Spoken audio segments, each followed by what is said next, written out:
Apa Pak langkah konkret dalam jangka pendek yang bisa BPOM lakukan Pak untuk mendukung industri tanah air utamanya terkait dengan kosmetik, industrialisasi kosmetik Pak. Apalagi kita tahu tadi dikatakan bahwa ternyata 85% bahan baku dari kosmetik ini masih impor. Dari hulu ke hilir seperti apa Anda melihatnya Pak? Iya, kalau kita berbicara tentang industri kosmetik, tentu itu akan terkait dengan 4 hal. Pertama, terkait dengan teknologi, of course ya. Kemudian terkait dengan bahan baku. Kemudian juga terkait dengan siapa yang akan menggunakan, konsumen.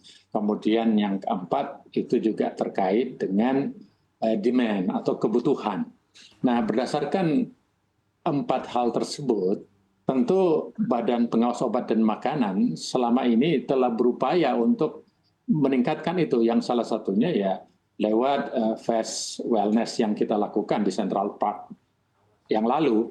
Itu bagian dalam konteks untuk melihat dan sekaligus memisahkan, karena kan kosmetik juga masih banyak yang beredar tapi ilegal.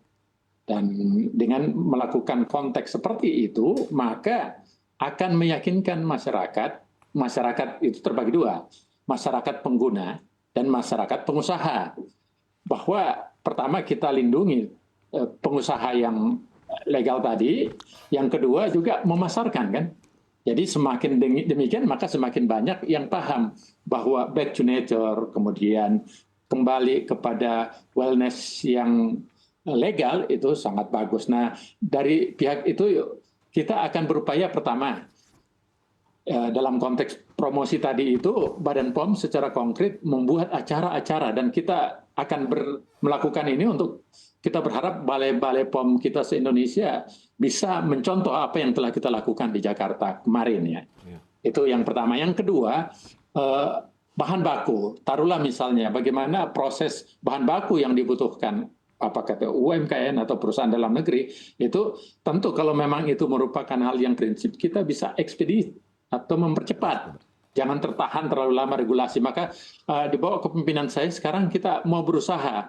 Biasanya itu selesainya ada yang 300 hari, kita mundurkan sampai 120 hari kerja. Bahkan kita berambisi sampai 75 hari aja. Ini kan luar biasa ekspedisinya. Sehingga demikian kan pasokannya terbantu, izinnya bisa cepat, sehingga dia bisa cepat pasarkan. Kemudian yang keempat, tentu kita dari Badan POM berupaya, karena kita melihat safety-nya, bagaimana para pelaku usaha, termasuk orang-orang yang bekerja di situ, bisa lakukan training. Dan di pelatihan-pelatihan itu kita memiliki di seluruh balai POM se-Indonesia, termasuk di pusatnya di Jakarta, kita memiliki baik lembaga risetnya, karena kita memiliki pusat riset, kita memiliki pusat uji, kita memiliki juga tenaga ahli untuk membimbing, melatih para pengusaha-pengusaha ini untuk sifatnya teknis ya. Mana dipisahkan bagaimana pembuatan produksi yang sesuai dengan protap yang benar, bersih, sehat, dan aman, kan begitu. Kemudian yang terakhir tentu dalam konteks yang lebih spesifik tentang kebutuhan. Kita tahu bahwa Indonesia adalah salah satu negara yang besar. Bayangin tingkat penduduk kita. Beberapa tahun yang lalu masih 20 tahun yang lalu Indonesia itu penduduknya masih 225, 230 juta. Dalam waktu 20 tahun terakhir sudah naik 282,5 juta.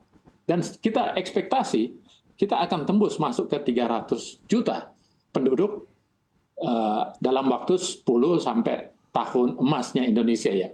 Nah, hitungan ini menunjukkan bahwa Indonesia bonus demografinya tentu, apalagi dengan era sekarang masyarakat kita membutuhkan kosmetik bagian menjadi kebutuhan pokok. Dulunya kan tidak. Nanti mau pergi ke salon, dia nanti membutuhkan kosmetik kalau mau ke pesta. Kalau sekarang hampir tiap hari. Nah, dengan konteks itu demand, kebutuhannya sangat penting. Kami dari regulator ingin mempercepat itu, dan kalau bisa ini dimenangkan. Kita memasuki pasar bebas. Nah, regulator khususnya Badan POM menjaga keamanannya, bahwa apa yang menjadi tanggung jawab kami yaitu kosmetik yang beredar di tanah air ini adalah betul-betul yang legal dan aman.